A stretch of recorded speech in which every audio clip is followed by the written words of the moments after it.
In October 2016, more than 500 food sovereignty activists from across Europe and Central Asia met in Cluj-Napoca, Romania, for the second Nieleni Europe Forum for Food Sovereignty.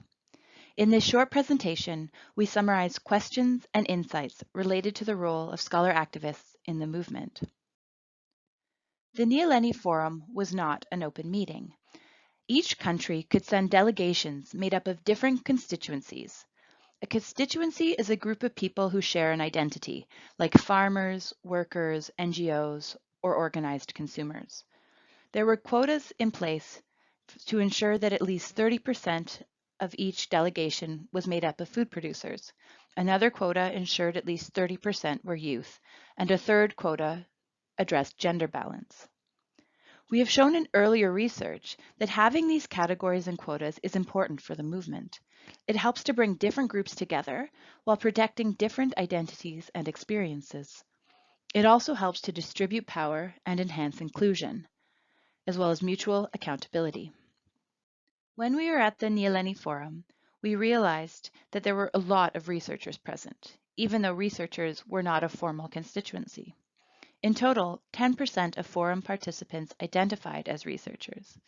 Although some were attending as researchers, others as academics, others as NGO employees, and some wearing a different hat, we had to ask ourselves, what is the role of scholar activists in the European food sovereignty movement? And how should or could they interact with the most affected? We also then had to ask, what distinguishes researchers from other constituencies? We call these other constituencies affected constituencies because, contrary to, say, NGOs or researchers, farmers and other food producers are most directly impacted and affected by the neoliberal food system.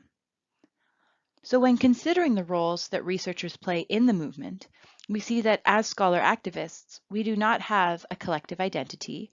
We lack processes to help us come to collective positions, and we lack an organizational structure and accountability to each other and the movement. Despite these differences, we note that researchers are very present and play very political roles in the movement. Given this, we ask, do scholar activists need to organize? There are plenty of good reasons to organize. This could help facilitate improved coordination, share and pool resources, and avoid burdening the movement with too many requests, what we call research fatigue. However, there are many obstacles as well, including limited time and money, the need to undergo a process of collective identity building, and addressing representation dynamics, which could involve gatekeeping who attends events. One opportunity that we discuss in the paper is that researchers could engage in a two-tier approach, not as affected constituencies, but like NGOs, we could focus on support roles.